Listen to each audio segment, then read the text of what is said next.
You're listening to The Lyndia Grant Show.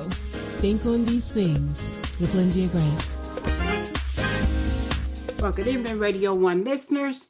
Thank you for tuning in to The Lyndia Grant Show. We are here again this Friday, the last Friday in January. This year is going by quick already. But we are having one guest today, Dr. Julianne Malveaux. This guest I had scheduled had a serious emergency, and she's going to have to come back another time. But it's so much politics, Dr. Julianne often want to keep going, and this is her chance.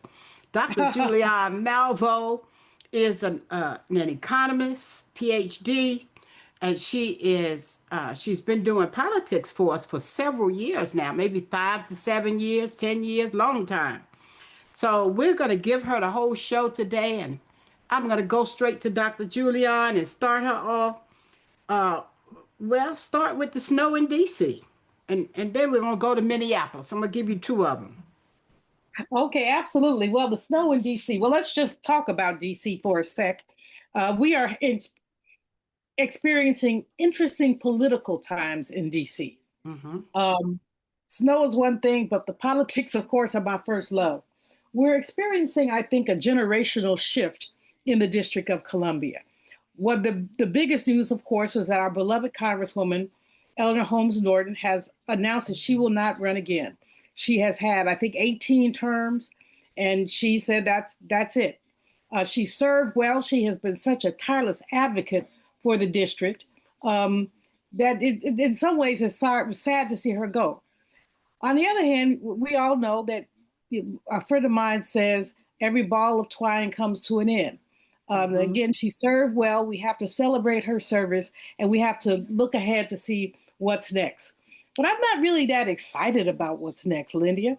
Mm-hmm. I mean, the candidates just don't seem all that compelling.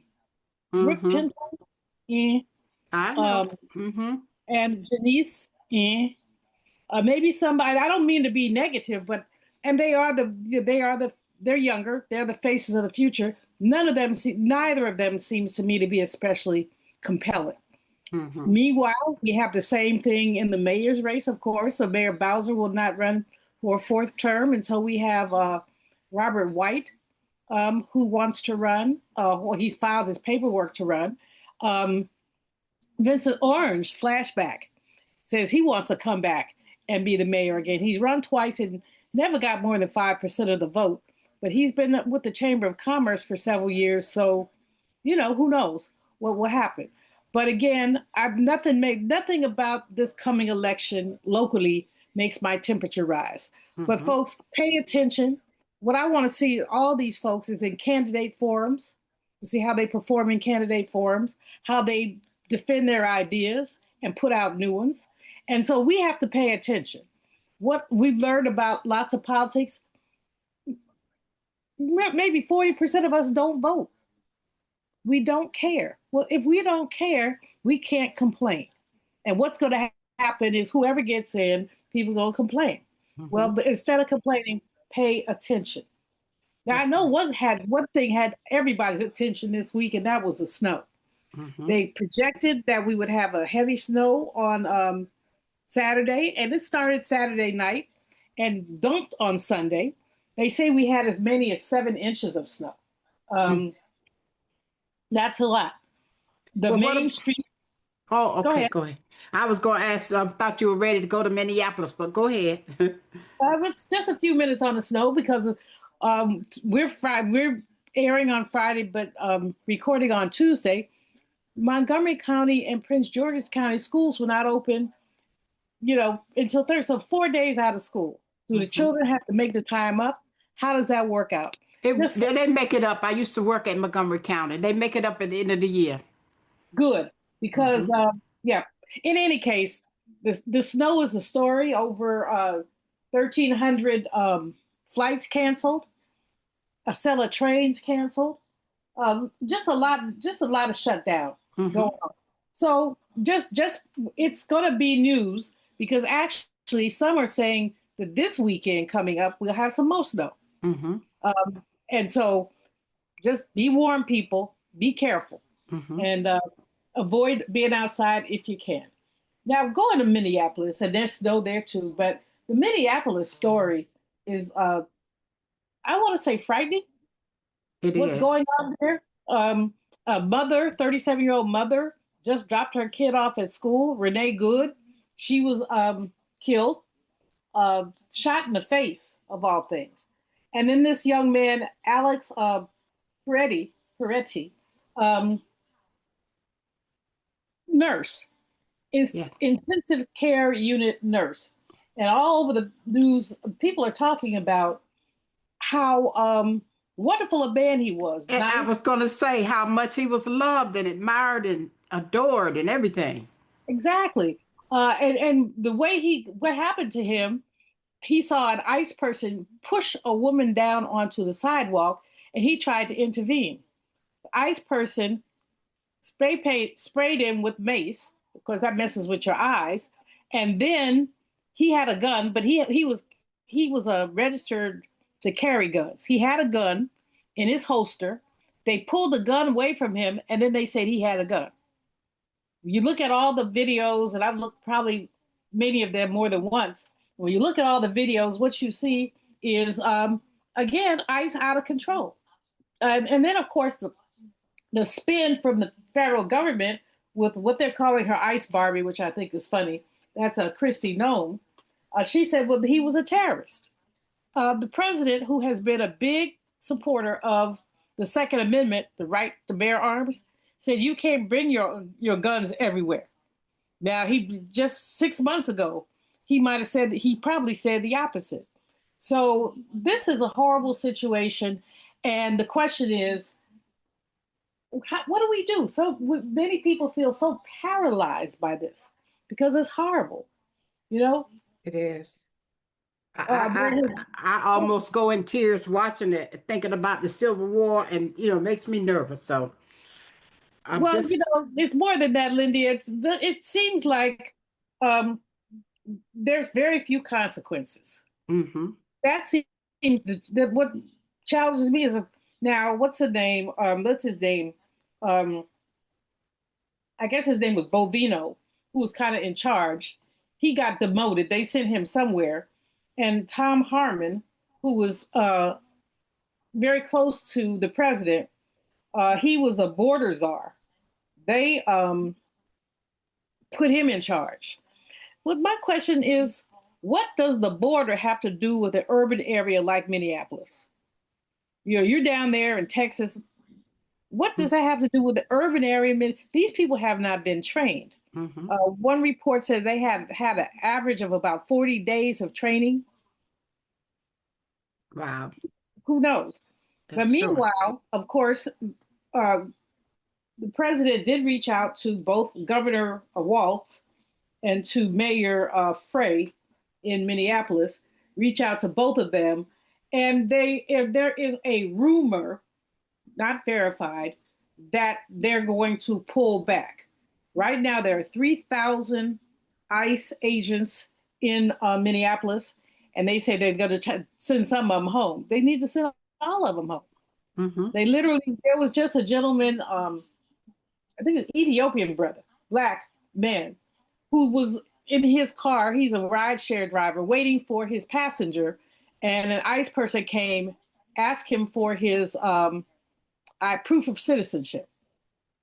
He's been in this country for more than 20 years. He is a citizen, but because he has a slight accent, and I saw him on the air, he didn't have a heavy accent, but he did have a slight accent. But who all in the United States doesn't have an accent?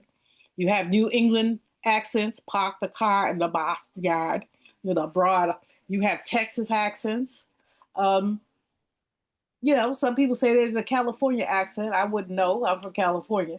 But people have all kind of accents. So we just stop people. Of course, Latinos often have an accent, but so do people from other countries. So this has just gotten out of control. It's where we are, and it's just not clear what we can do with this. It's No, just that's. Mm-hmm. it's just very, very, very troubling. And again, that's where we are. Now, Yes, go ahead, please. I was gonna go to the economy, but you can finish. Yeah, there's a little more because this is connected, and this is also connected to the economy, but this is connected to the possibility of a government shutdown. Mm-hmm. They have to have all their ducks in a row by Friday, today, at midnight. So Saturday morning. And if they don't, several government agencies will have no money to operate from. Now, ironically, one of the things that's going on is that the Senate, many senators have stepped up and said they can't sign a budget bill that continues to fund ICE based on what's happening in Minneapolis. They said they just can't do it. Well, but if they don't, there will be a government shutdown. Now, if there's a shutdown, guess what? ICE won't shut down because they still have money. But some of the other services, Social Security, other things may shut down, and some government employees may be furloughed. So this is a decision that the Senate has to make, and we don't want another shutdown. We just got to finish with one. Yeah, because it's right around the corner. I'm so sorry to hear that. It'll be Friday. Mm-hmm. And everybody that I talk to says that the shutdown is very likely because of the debate about ICE funding, which seems to have been, a flashpoint. Mm-hmm. Is ICE are we gonna fund an ICE that kills our citizens or not? Exactly. Yes. And Amy Klobuchar, who is one of the senators of Minnesota, said she cannot vote for this. There are several others who said they cannot vote for it. Well, then there may well be a shutdown. Mm-hmm. So that's unfortunate. And we don't know. It'll be later tonight, Friday night, midnight. Mm-hmm. If they don't have anything, we got to move on. All right. So that's going to be our first half. Dr. Julianne, we're going to go to a commercial break, and we'll be back in a moment. If it wasn't for my care coach at AmeriHealth, I probably wouldn't be so healthy right now. As a man, we don't get checkups or see a doctor regularly anyways. It's probably just a man thing because none of my partners go either. We know we should, but we just don't, and hope it works out. So what changed for you? AmeriHealth assigned me a care coach, somebody that gives one-on-one help, answer questions, explain things, and help set my appointments. She also helped me understand what having high blood pressure really means and ways to manage it so it doesn't kill me. It ain't nothing to play with. If you're a member of AmeriHealth, ask for a care coach. I'm glad I got mine. At AmeriHealth, if you need a care coach, you can have one.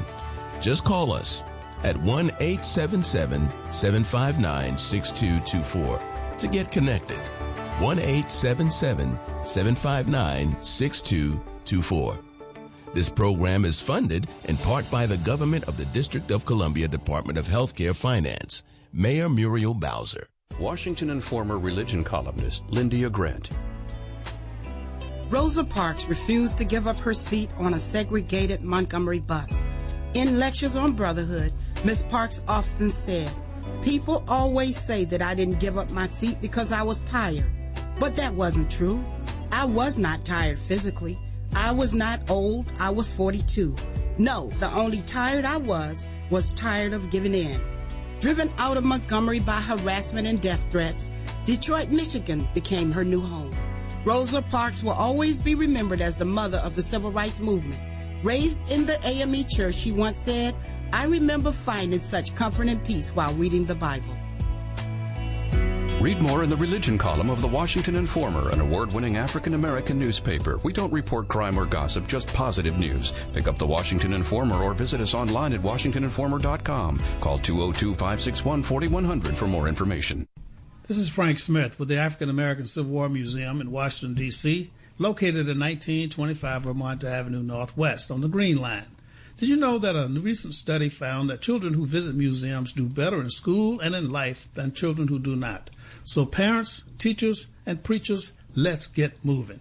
I promise you, if you bring your children to the African American Civil War Museum, they will be inspired by the images that they see. They will be impressed by our living history reenactors who are always available, and they will be involved in our scavenger hunt that takes them throughout our exhibit. That's the African American Civil War Museum, 1925 Vermont Avenue.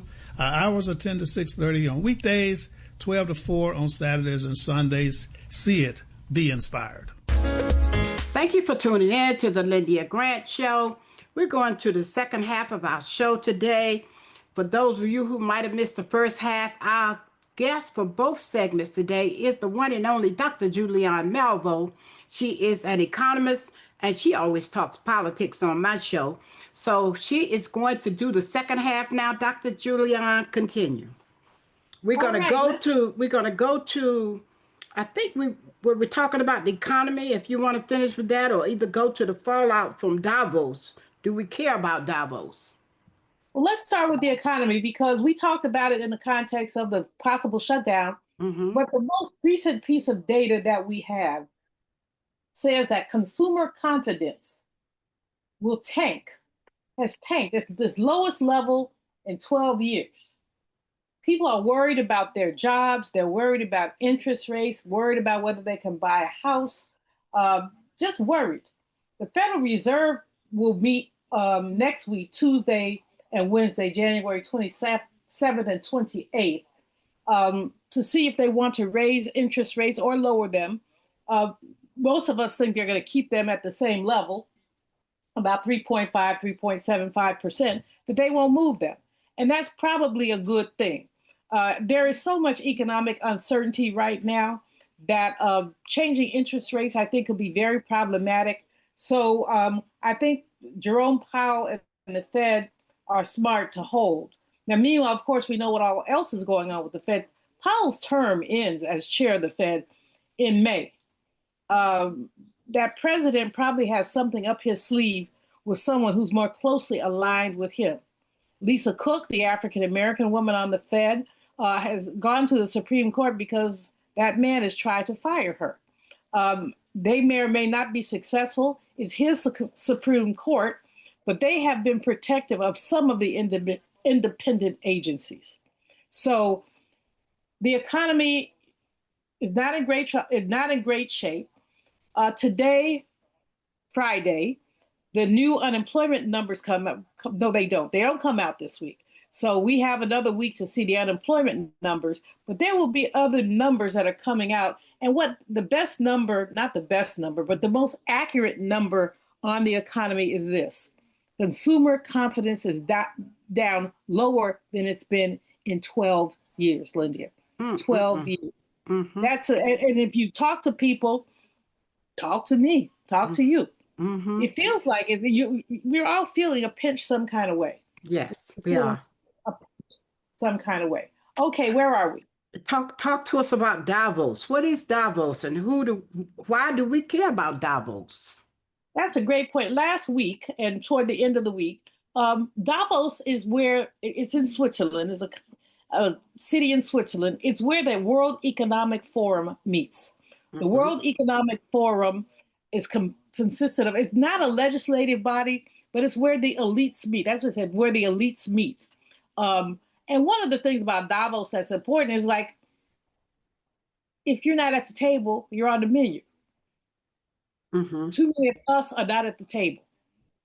Who's at the table in Davos? The Fortune 500, international ministers from here, there, and everywhere. Often the finance minister or the treasury secretary will be there.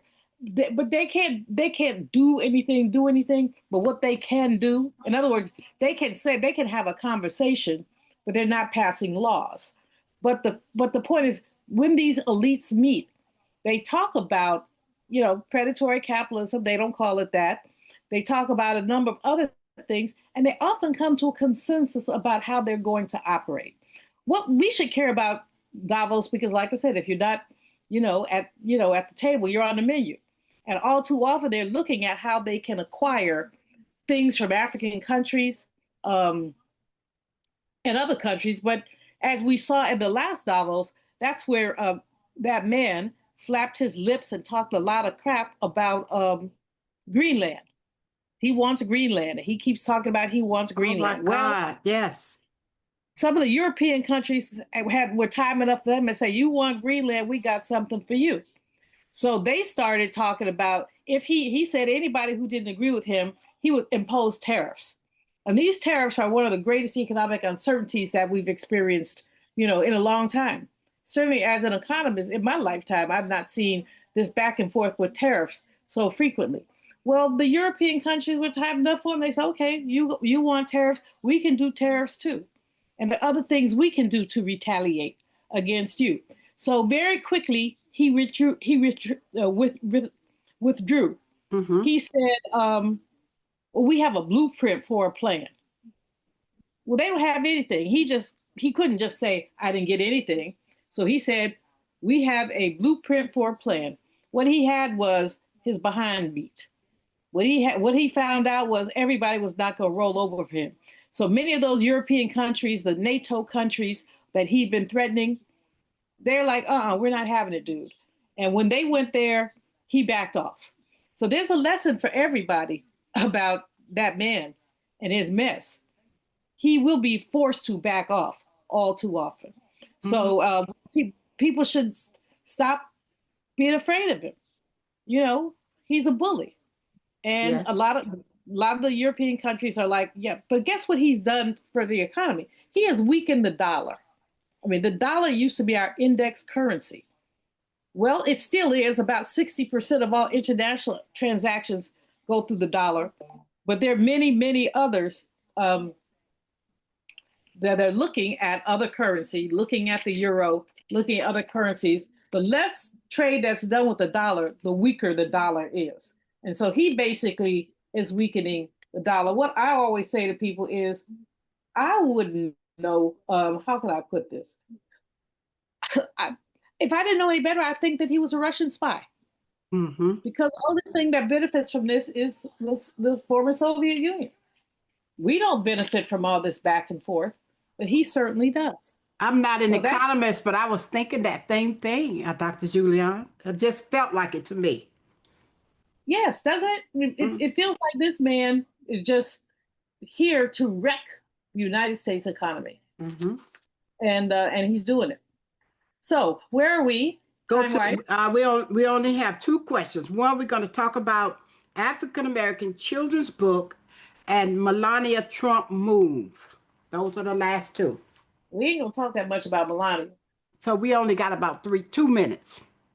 Okay, well, I want to talk about the Children's Book Fair because it's much more impactful. Mm-hmm. The African-American Children's Book Fair has been happening for 33 years. This will be the 34th year in Philadelphia. It was founded by a dear friend of mine and an amazing woman, Vanessa Lloyd-Scombati. She is a children's literature fiend. If you call her on the phone, it says, buy a book, buy a children's book. And, you know, this is really important because of what's going on with that man and DEI and trying to take our history away. Exactly. So this is important for many people. I've got a little one down in Texas, my goddaughter, and I'm building her library. Just about every other week, I send her a book. Mm-hmm. She's only 3, but I want her to get in the mood. And That's then her right. brother is 6. So Mm-hmm. that I told her, I said, you have to share. He said he wants his own library. I said, no, it doesn't work like that, darling. But Mm-hmm. but anyway, this time at the African American Children's Book Fair, there is some really great news. And I don't know if we don't really cross promote, but your listeners know that I do have a program at WPFW. Mm-hmm. And Vanessa will be one of my guests on Monday morning. The other guest will be Renee Watson. Now, Renee Watson just got the Newbery Medal. The Newbery Medal is awarded to the best children's book published in the previous year. So this African-American woman, there have been a couple other sisters who received this. Usually it's women who dominate the children's book fair, but the book space, Renee Watson got the Newbery Medal. Mm-hmm. Her book is called All Blues in the Sky. All Blues in the Sky, and it's about a little girl who loses her best friend on her birthday. All right, but I think we ran out of time now, Dr. Julianne. I appreciate if y'all happen to be in Philly, if you happen to be in Philly on February 7th, check it out at the Convention Center. All right. That does it for the Lyndia Grant Show this week. Good day. Thank you, Lyndia. Thank you. I don't say much anymore because I try to give you all time. All right. Thanks, Dr. Julianne. Thank you. Bye. Washington Informer religion columnist Lyndia Grant. And that day came. I wonder if there are any of us who have any real idea about how despairing many are today. Do you have any concept at all of how hopeless life appears to be for many young people in our day? On every side, there are troubles, and they don't know where to turn. They find no sense of meaning to life. There are not merely passing fancies. They are conditions under which some live all the time without a ray of hope. Invite your friends to worship service. That'll help them. I feel strongly that we need to lift up our voices on these matters because God will be the light that will shine in those dark places. Read more in the religion column of the Washington Informer, an award-winning African-American newspaper. We don't report crime or gossip, just positive news. Pick up the Washington Informer or visit us online at washingtoninformer.com. Call 202-561-4100 for more information. Thank you for listening to The Lyndia Grant Show. Think on these things with your host, Lyndia Grant.